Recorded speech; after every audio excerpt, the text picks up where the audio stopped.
નમસ્કાર દર્શક મિત્રો, સ્વાગત છે તમારું અમારી આ યુટ્યુબ ચેનલમાં। તો મિત્રો, CCEનો નવો અભ્યાસક્રમ છે જાહેર કરી દેવામાં આવ્યો છે, જેમાં ગ્રુપ એ અને ગ્રુપ બી તેમ અલગ અલગ પાર્ટ છે આપવામાં આવ્યા છે। ગ્રુપ એમાં છે મિત્રો, તમે જોશો તો 22 જેટલી કેડરોની ભરતીના જે પોસ્ટ આવેલી છે, જ્યારે ગ્રુપ બીમાં છે એક જુનિયર ક્લાર્ક છે તે આવેલું છે।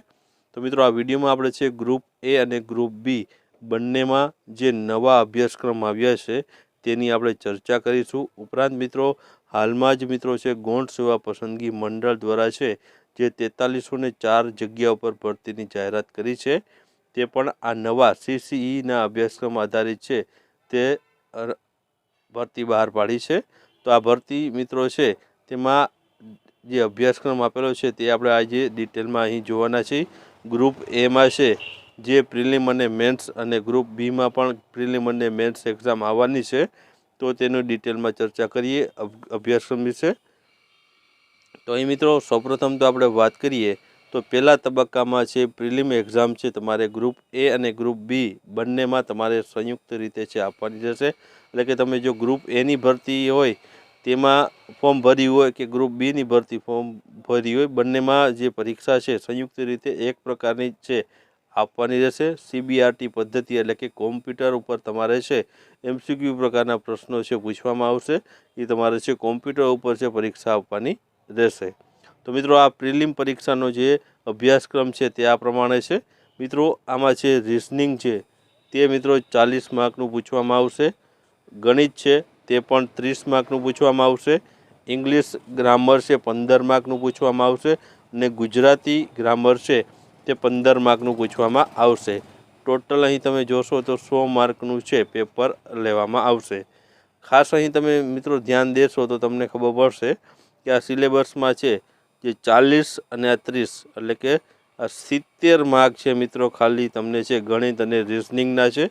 આ બે જ વિષય તમને છે પ્રિલિમ પરીક્ષા પાસ કરાવી શકે તેવા મિત્રો વિષય છે।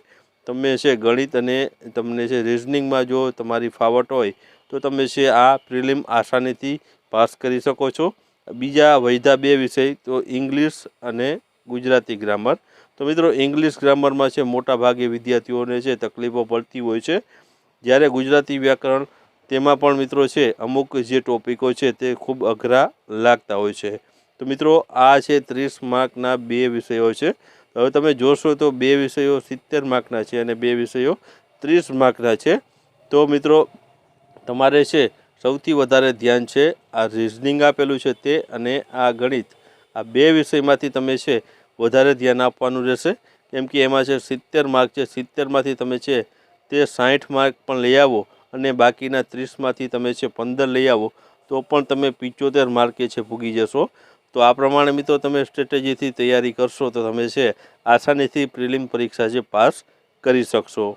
ત્યારબાદ આગળ વાત કરીએ તો આગળ આમાં કેટલાક નિયમો આપેલા છે, જેમાં તમે જોશો કે પ્રથમ તબક્કામાં ગ્રુપ એ અને ગ્રુપ બી હેઠળની પરીક્ષા છે MCQ પ્રકારના પ્રશ્નથી જે છે કોમ્પ્યુટર બેઝ છે પરીક્ષા તમારે છે આપવાની રહેશે। જે આપણે અગાઉ કહ્યું તે મુજબ 100 પ્રશ્ન, 1 ગુણ અને 100 ગુણનું પેપર તમારે છે આપવાનું રહેશે। અને ખાસ અહીં તમારે જાણવાનું છે કે 60 મિનિટનો સમય છે તમને છે આ પરીક્ષા પ્રિલિમ માટે છે આપવામાં આવશે। આમાં પણ નેગેટિવ માર્કિંગ તમને જોવા મળવાનું છે, 0.25 ગુણ છે તમારા નેગેટિવ માર્કિંગના છે જોવા મળવાના છે। અને મિત્રો, દિવ્યાંગ ઉમેદવાર હશે, જો અહીં ખાસ યાદ રાખજો, દિવ્યાંગ ઉમેદવારને છે 20 મિનિટ લેખે છે વધારાનો સમય છે, કલાક દીઠ વધારાનો સમય 20 મિનિટ આપવામાં આવશે। ત્યારબાદ આગળ વાત કરીએ આપણે તો આમાં મિત્રો તમે છે તે જે પરીક્ષામાં જે પણ ઉમેદવારો કે પાસ થશે તેના 7 ગણા ઉમેદવારોને છે જે મેન્સ એક્ઝામ માટે છે બોલાવવામાં આવશે। એટલે કે પ્રિલિમ પરીક્ષામાં જે પણ ઉમેદવારો પાસ થશે તેના જગ્યાના આધારે 7 ગણા ઉમેદવારો છે તે મુખ્ય પરીક્ષા દેવા માટે બોલાવવામાં આવશે। ત્યારબાદ આગળ વાત કરીએ મુખ્ય પરીક્ષા વિશે। તો મિત્રો, અહીં મુખ્ય પરીક્ષામાં તમે જોશો તો મુખ્ય પરીક્ષામાં તમારે છે જે ગ્રુપ એ છે, જો તમે ગ્રુપ એની ભરતીમાં ફોર્મ ભર્યું હશે તો તમારે વર્ણનાત્મક એટલે કે છે લેખિત જે છે તમારે પ્રશ્નના જવાબો લખીને છે વર્ણનાત્મક સ્વરૂપે જવાબ આપવાના રહેશે। જ્યારે ગ્રુપ બીની ભરતીમાં ફોર્મ ભર્યું હશે તો તો તમારે MCQ પ્રકારના પ્રશ્નો છે તે કોમ્પ્યુટર આધારિત પરીક્ષા આપવાની રહેશે. તો આ બે ડિફરન્સ આમાં જોવા મળવાના છે. આ માટે તમારે એપેન્ડિક્સ G જોવાનું રહેશે અને એપેન્ડિક્સ H એપેન્ડિક્સ આ બંને મિત્રો છે તેમાં છે આનો સિલેબસ આપેલો છે, જે આપણે આગળ જોઈએ. તો મિત્રો અહીં તમે જોશો એપેન્ડિક્સ G આપણે અહીં જોઈ છીએ કે આ મિત્રો મેન્સ એક્ઝામ જે મેન એક્ઝામ હોય છે તેનો સિલેબસ છે. આ મિત્રો ગ્રુપ A માટેનો જે સિલેબસ છે, જેમાં 3 અલગ અલગ પેપર તમારે આપવાના રહેશે: ગુજરાતી ભાષા, અંગ્રેજી ભાષા અને જનરલ સ્ટડી. ગુજરાતી ભાષાના 100 માર્કનું પેપર અને 3 કલાકનો સમય છે. ઇંગ્લિશ ભાષાનો પણ 100 માર્ક અને 3 કલાકનો સમયગાળો આપવામાં આવશે. અને જનરલ સ્ટડીમાં છે 150 માર્ક અને 3 કલાકનો સમય આપવામાં આવશે. ટોટલ 350 જેટલા માર્કનું છે 3 પેપર તમારે છે આપવાના રહેશે. ત્યારબાદ આગળ વાત કરીએ એપેન્ડિક્સ H વિશે, જે આપણે જોયું તે મુજબ કે જે પેપર લેવામાં આવશે તેમાં છે કેવા છે પ્રશ્નો પૂછવામાં આવશે. અહીં આપણે એક જે ગુજરાતીનું પેપર તમને કઈ રીતના પૂછાશે તે આપણે અહીં માહિતી રજૂ કરી છે. તો અહીં તમે જોશો તો ગુજરાતી પેપરમાં છે તમને છે પહેલાં નિબંધ લખવાનું કીધું છે, જેના 15 ગુણ છે.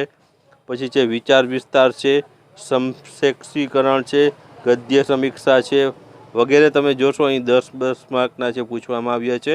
જેમ તમે છે મિત્રો અગાઉ જે પેપર તમે છે જે પરીક્ષાઓમાં જે અર્થ વિસ્તારને વિચાર વિસ્તાર નિબંધને જે લખતા હતા ગુજરાતીના પેપરમાં, તે રીતનું જ તમને છે આ પેપર છે આપવામાં આવશે. અહીં આપણે તમે જોઈ શકો પત્ર લેખન છે, પછી ચર્ચાપત્ર છે, અહેવાલ લેખન કરવાનું છે, ભાષાંતર કરવાનું છે, અંગ્રેજીમાંથી ગુજરાતીમાં અનુવાદ કરવાનું છે. ગુજરાતી વ્યાકરણમાં ટોપિક હોય તો એમાં છે અર્થ, રૂઢિપ્રયોગનો અર્થ કહેવાનો, કહેવતનો અર્થ કહેવાનો, સમાસનો વિગ્રહ કરવાનો, છંદ ઓળખાવાના છે, અલંકાર ઓળખાવાના છે વગેરે. મિત્રો છે આવા ટોપિકો છે તમને પૂછવામાં આવશે. 100 માર્કનું પેપર જે આપણે જે મેન્સનું છે તેનું મિત્રો અહીં આપણે રજૂ કર્યું છે. ત્યારબાદ મિત્રો તમારે અંગ્રેજી પેપર છે તે પણ આપવાનું રહેશે. તે પણ આ પ્રમાણે છે તે તમારે છે લખવાનું. આવી રીતના તમને મુદ્દાઓ જે આપેલા હશે તે પ્રમાણે છે તમારે છે લખવાનું રહેશે. ત્યારબાદ છે જે ત્રીજું પેપર હશે મિત્રો તે હશે જનરલ સ્ટડીનું. તો તેમાં તમને ગુજરાતનો અથવા તો ભારતનો ઇતિહાસના ટોપિકો પૂછવામાં આવશે, અથવા તો ભૂગોળના અથવા તો જે કલ્ચરના એટલે કે સાંસ્કૃતિક વારસાના અમુક ટોપિકો પૂછવામાં આવશે. તેના વિશે તમારે છે લખવાનું રહેશે વર્ણનાત્મક સ્વરૂપમાં. તો આ પ્રમાણે છે મેન્સ એક્ઝામનો સિલેબસ રહેલો છે. ત્યારબાદ મિત્રો આપણે જે ગ્રુપ બીમાં છે, જે ગ્રુપ બીમાં MCQ પ્રકારની પરીક્ષા તમારે આપવાની રહેશે જૂની 1 કલાક માટેની. તો તે 200 માર્કનું પેપર તમારે આપવાનું રહેશે. જે ગ્રુપ બીની ભરતી હશે તેની વાત થઈ છે. 200 માર્કનું પેપર 120 મિનિટનો સમય છે તમને આપવામાં આવશે. ટોટલ આપણે જોઈ શકો છો 200 માર્ક છે.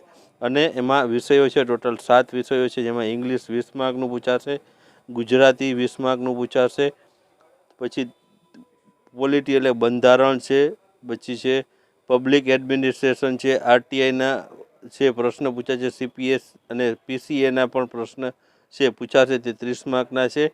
હિસ્ટ્રી છે, જિયોગ્રાફી છે, કલ્ચર છે વગેરે 30 માર્કનું પૂછાશે. ઇકોનોમિક્સ, એન્વાયરમેન્ટ અને સાયન્સ અને ટેકનોલોજી 30 માર્કના પૂછાશે. એટલે કે પર્યાવરણ છે ઉપરાંત છે અર્થશાસ્ત્ર છે વગેરે જે તમને વિજ્ઞાન ટેકનોલોજી 30 માર્કમાં આવી જશે. કરંટ અફેર્સ છે જે છે મિત્રો ગુજરાત ભારતનું છે પૂછાતું હોય છે તે 30 માર્કનું પૂછાશે. અને રિઝનિંગ છે મિત્રો 40 માર્કનું પૂછાશે. આ પ્રમાણે 200 માર્કનું પેપર તમારે છે ગ્રુપ બીની પરીક્ષા જે જૂની 1 કલાકની છે તેમાં મેન્સ એક્ઝામ આ પ્રમાણે 200 માર્કની લેવામાં આવશે. તો મિત્રો આપણે અહીં ગ્રુપ A અને ગ્રુપ બીની જેટલી પણ ભરતીઓ આવે છે તેના સિલેબસની આપણે વાત કરી. તો તમને આ વિડીયો ખરેખર પસંદ આવ્યો હોય તો વિડીયોને લાઇક કરજો અને વિડીયોને તમારા મિત્રો સાથે શેર કરજો.